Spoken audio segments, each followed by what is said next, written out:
नमस्कार, मी कृपा सबका न्यूज अनकट मध्ये आपलं स्वागत करते। आढावा घेऊया देश विदेशातील टॉप 15 घडामोडींचा।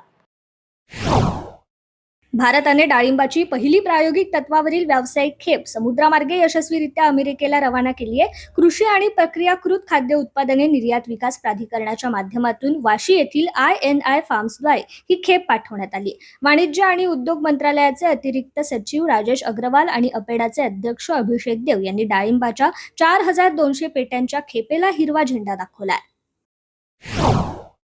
तेलंगणामध्ये पुरातत्व संशोधकांनी उत्खननात 2 प्राचीन मंदिरांचा शोध लावलाय। ही मंदिरे 1300 वर्षांपूर्वीची असून येथे सापडलेला एक शिलालेख 1200 वर्षांपूर्वीचा आहे। तेलंगणातील नलगोंडा जिल्ह्यात कृष्णा नदी किनारी वसलेल्या मुदीमाणिक्यम गावात हे उत्खनन झाले। मुदीमाणिक्यम गावातील पब्लिक रिसर्च इन्स्टिट्यूट ऑफ हिस्ट्रीच्या डॉक्टर MA श्रीनिवास आणि S अशोक कुमार यांची टीम हे खोदकाम करत होती। शास्त्रज्ञांनी दिलेल्या माहितीनुसार हा शिलालेख 8व्या किंवा 9व्या शतकाच्या पूर्वीचा असल्याचा अंदाज वर्तवण्यात आलाय।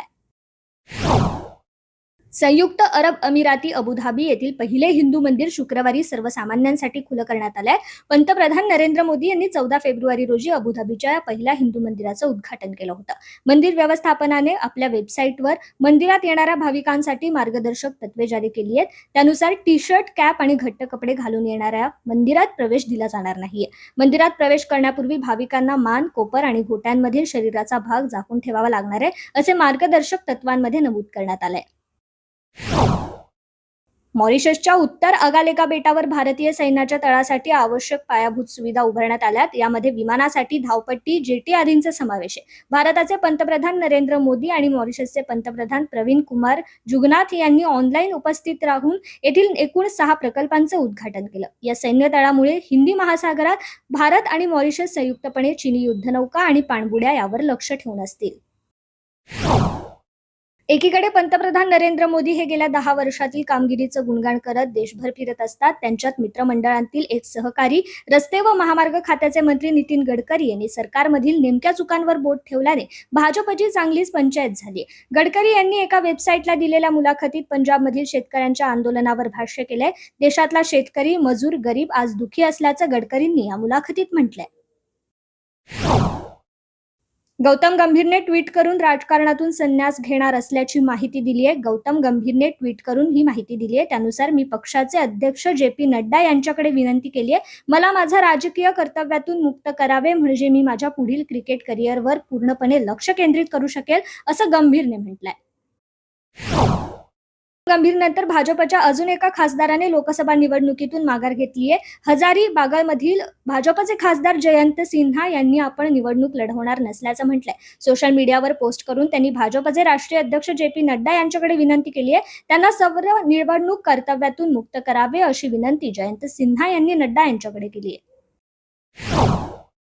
अफगाणिस्तानातील सत्ताधारी तालिबानने इस्लामिक स्टेट या दहशतवादी संघटनेतील एका भारतीय व्यक्तीला अटक केली आहे। अटक करण्यात आलेल्या भारतीयाचे नाव सनाउल इस्लाम असून हा केरळचा रहिवासी आहे। इस्लामिक स्टेटमध्ये सामील होण्यासाठी तो अफगाणिस्तानला पोहोचला होता। त्या दरम्यान तालिबानने त्याला अटक केली आहे। कर्नाटकच्या बंगळूर येथील रामेश्वरम कॅफेमध्ये शुक्रवारी झालेल्या स्फोटाबाबत पोलीस कारवाई करतात। या प्रकरणी शनिवारी 4 जणांना ताब्यात घेण्यात आले। केंद्रीय गुन्हे शाखेचे पथक या प्रकरणाचा तपास करत असल्याची माहिती पोलीस सूत्रांनी दिली आहे। बंगळूरचे पोलीस आयुक्त B दयानंद यांनी सांगितलंय की रामेश्वर कॅफेमध्ये शुक्रवारी दुपारी झालेल्या ID स्फोटाचा तपास वेगाने सुरू आहे। अनेक पथके याचा तपास करत असून काही पुरावेही मिळालेत। बंगळूरमधील रामेश्वरम कॅफे बॉम्बस्फोटात 10 जण जखमी झालेत। रोहतक भागात एका व्यावसायिकावर गोळ्या झाडल्याची घटना घडली आहे। अज्ञातांनी व्यावसायिकावर 15 ते 16 गोळ्या झाडल्या। या घटनेत व्यावसायिकाचा जागीच मृत्यू झाला। या घटनेने परिसरात एकच खळबळ उडाली आहे। मिळालेल्या माहितीनुसार हरियाणात 40 वर्षीय मुंजाल नावाच्या व्यावसायिकावर गोळीबार करण्यात आलाय। पोलिसांनी व्यावसायिकाचा मृतदेह ताब्यात घेत शवविच्छेदनासाठी पाठवलाय। कोणताही देश पाकिस्तानला आदेश देऊ शकत नाही। पाकिस्तान हे स्वतंत्र आणि सार्वभौम राष्ट्र आहे। आम्हाला पाकिस्तानच्या अंतर्गत प्रकरणांमध्ये निर्णय घेण्याचा अधिकार आहे, असे प्रत्युत्तर पाकिस्तानच्या परराष्ट्र मंत्रालयाच्या प्रवक्त्या मुमताज जहरा बलोच यांनी अमेरिकेच्या विधानावर दिले। पाकिस्तानमध्ये 8 फेब्रुवारी या दिवशी झालेल्या सार्वत्रिक निवडणुकीत हेराफेरीचे आरोप होत आहेत। पाकिस्तानच्या निवडणुकीत झालेल्या हेराफेरीच्या आरोपांबद्दल आम्ही चिंतित आहोत आणि या प्रकरणाची लवकरात लवकर योग्य प्रकारे चौकशी व्हावी, अशी आमची इच्छा आहे, असं मत परराष्ट्र विभागाचे प्रवक्ते मॅट मिलर यांनी मांडले। अमेरिकेत भारतीयांच्या निर्घृण हत्येचे आणखी एक प्रकरण समोर आलंय. एका घटनेत कोलकात्यातील प्रसिद्ध भरतनाट्यम आणि कुचीपुडी डान्सर अमरनाथ घोष यांची अमेरिकेच्या सेंट लुईस मिसुरी येथे गोळ्या झाडून हत्या करण्यात आली.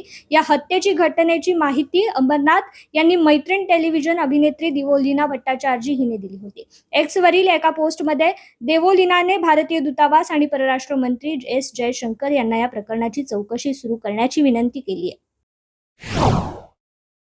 प्रसिद्ध डान्स सेलिब्रिटी रियालिटी शो झलक दिखलाजाचा 11वा सीझन आता अंतिम टप्प्यात पोहोचलाय. आज म्हणजेच 2 मार्च 2024 रोजी मलायका अरोराच्या शोचा ग्रँड फिनाले प्रसारित होणार आहे. अंतिम फेरीत पोहोचलेल्या शोएब इब्राहिम, धनश्री वर्मा, श्रीराम चंद्रा, अद्रिजा आणि मनीषा राणी या 5पैकी एक स्पर्धक झलक ट्रॉफी जिंकणार आहे.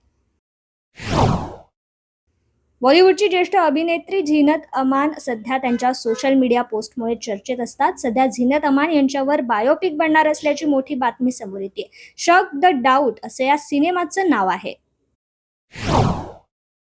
टॉप 15 मध्ये इथेच थांबूयात. पाहत रहा न्यूज अँड कट. धन्यवाद.